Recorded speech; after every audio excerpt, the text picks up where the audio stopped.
گزشتہ ویڈیو میں نے علامہ اقبال کی نظم شعاع امید کا تعارف، مرکزی خیال اور کس مجموعہ نظم سے ماخوذ ہے میں نے بتایا تھا، اور ساتھ ہی ان کے حصے اول کور کیا تھا۔ آج اسی نظم شعاع امید کے دوسرے حصے اور تیسرے حصے کو کور کریں گے۔ آئیے ملاحظہ کرتے ہیں۔ آفاق کے ہر گوشے سے اٹھتی ہے شعاعیں، بچھڑے ہوئے خورشید سے ہوتی ہے ہم آغوش۔ ایک شور ہے مغرب میں اجالا نہیں ممکن، افرنگ مشینوں کے دھوئیں سے ہے سیاہ پوش۔ مشرق نہیں گو لذت نظارہ سے محروم، لیکن صفت عالم لاہوت ہے خاموش۔ پھر ہم کو اسی سینہ روشن میں چھپا لے، اے مہر جہاں تاب نہ کر ہم کو فراموش۔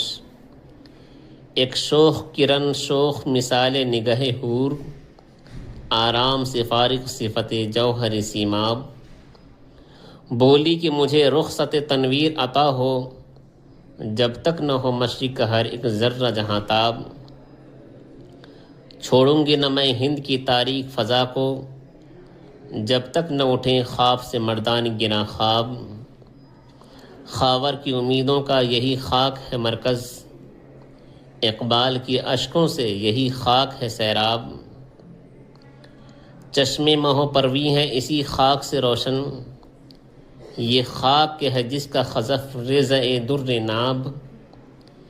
اسی خاک سے اٹھے ہیں وہ غواص معانی، جن کے لیے ہر بحر پر آشوب ہے پایاب۔ جس ساز کے نغموں سے حرارت تھی دلوں میں، محفل کا وہی ساز ہے بیگانہ مضراب۔ بت خانے کے دروازے پہ سوتا ہے برہمن، تقدیر کو روتا ہے مسلمان تہ محراب۔ مشرق سے بیزار نہ مغرب سے حذر کر، فطرت کا اشارہ ہے کہ ہر شب کو سحر کر